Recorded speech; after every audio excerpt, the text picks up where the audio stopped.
اور اب مدنی خبروں کی تفصیل۔ شیخ طریقت امیر اہل سنت دامت برکاتہم العالیہ کے مدنی پھولوں کی مدنی خبر۔ دعوت اسلامی کی سب سے اہم ایکٹیویٹی مدنی مذاکرہ ہوا براہ راست، جبکہ عاشقان رسول نے پائی کھانے و سحری کی بھی سعادت۔ خوش نصیبوں کے حصے میں برکتیں یوں آئیں۔ دو شوق عبادت غوث پاک، دو ذوق تلاوت غوث پاک، کسی یہاں سے ہو نفرت غوث پاک، نیکی کی دو الفت غوث پاک، نیکی کی دو الفت غوث پاک، دو بدیوں سے نفرت غوث پاک۔ بابا جان، آپ کی بارگاہ میں عرض ہے کہ یہ تو سنا ہے کہ موت کو مینڈے کی شکل میں لایا جائے گا، تو کیا حیات کی بھی کوئی شکل ہے؟ جبریل امین کی سواری کی گھوڑی یہ حیات ہے، زندگی جس کے پاس سے گزرتی ہے وہ زندہ ہو جاتا ہے، یعنی جو بے جان ہوتا ہے وہ جان پڑ جاتی ہے۔ میں محمد صفدر نیاز، ضلع رحمیار خان، تحصیل خانپور سے بات کر رہا ہوں۔ باپا جان، میرا یہ سوال ہے کہ کیا کوئی ایسے نبی علیہ السلام بھی گزرے ہیں کہ جن کا تخت ہوا پر ہوتا تھا؟ الحمدللہ، حضرت سیدنا سلیمان علی نبینا علیہ السلام یہ تخت پر اڑتے تھے۔ آپ سے سوال عرض یہ ہے کہ لید یعنی گوبر تو ناپاک ہے، تو جنات کے لیے ناپاک چیز کا کھانا کیسے جائز ہے؟ جس لید گوبر کو جنات لیتے ہیں نا، وہ دانہ یا پھل بن جاتا ہے، اور جب کسی شے کی ماہیت بدل جائے، کیفیت بدل جائے تو وہ پاک ہو جاتی ہے۔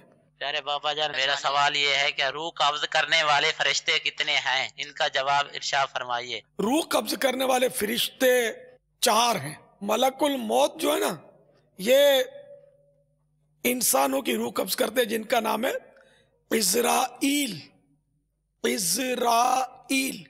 علیہ السلام۔ تو یہ انسانوں کی روح قبض کرتے ہیں۔ ایک فرشتہ جنات کی روح قبض کرتا ہے، ایک فرشتہ شیاطین یعنی شیطانوں کی، جبکہ ایک فرشتہ پرندوں، وحشیوں یعنی جنگلی جانوروں، درندوں، مچھلیوں اور چیونٹیوں کو وفات دینے پر مامور و مقرر ہے۔ بہت مزہ آیا، بہت حضرت صاحب کا دیدار ہو گیا، اور ان کے ساتھ ہم نے کھانا بھی کھایا تھا۔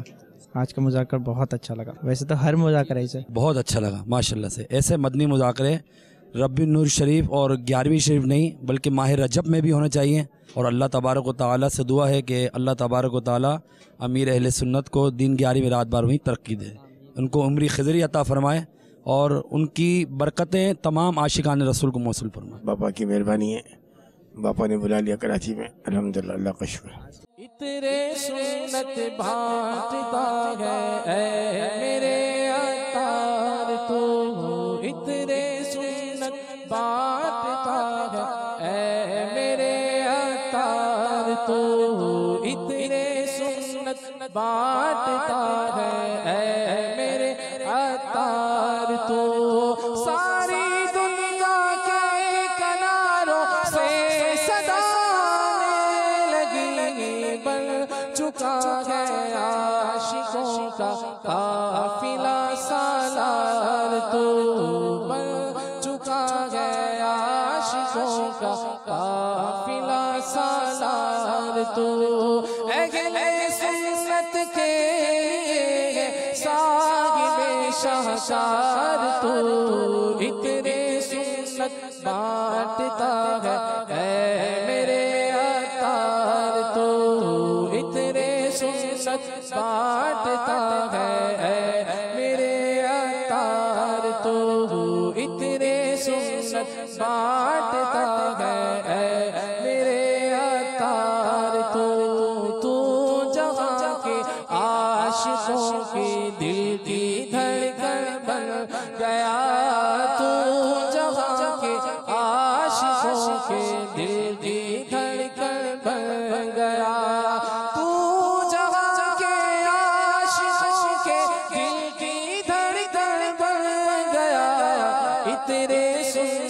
بانٹتا ہے اے میرے عطار تو، اتنے سنت بانٹتا ہے اے میرے عطار تو، اتنے سنت بانٹتا ہے اے میرے عطار تو۔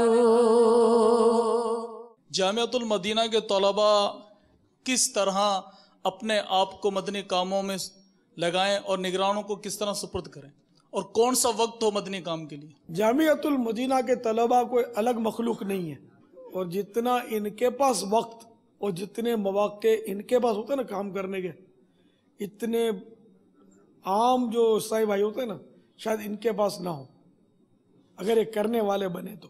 اب جیسے کہ یہ پڑھتے ہیں تو اسکول والے بھی پڑھتے ہوتے ہیں، کالج والے بھی پڑھتے ہوتے ہیں، نوکریاں کرنے والے بھی ظاہر ہے کہ ان کی بھی ڈیوٹیاں ہوتی ہیں، یہ سبھی کام کر ہی رہے ہوتے ہیں جن کو کرنے کی توفیق ملتی ہے، تو یہ بہتر طریقے پر کر سکتے ہیں عام لوگوں کی نسبت، کیونکہ یہ طبقہ جو ہے نا ان کے پاس علم دین ہوتا ہے، اگرچہ شروعات میں کم ہوتا ہے لیکن آہستہ آہستہ ان کے پاس ایسا ذخیرہ ہوتا ہے جو دوسروں کے پاس نہیں ہوتا، یعنی ان کے بولنے کا انداز عوام سے فرق، یعنی یہ جب تاثرات بھی دیتے ہیں تو ان میں اور عوام میں فرق ہوتا ہے، ان کے تلفظ، ان کے الفاظ کی ادائیگی میں فرق ہوتا ہے، نہیں کہ عوام کے مقابلے میں بہتری ہوتی ہے الحمدللہ۔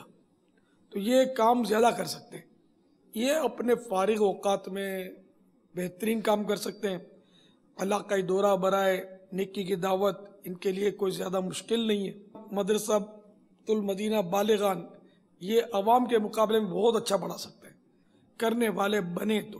جو بنیت ثواب اپنے والدین دونوں یا ایک کی قبر کی زیارت کرے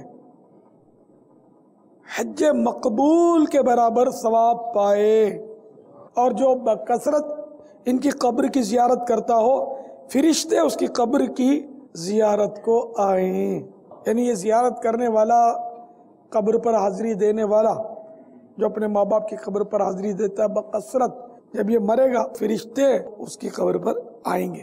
جو اپنی ماں یا باپ کی طرف سے حج کرے ان ماں یا باپ کی طرف سے حج ادا ہو جائے گا، اس سے یعنی حج کرنے والے کو مزید 10 حج کا ثواب ملے۔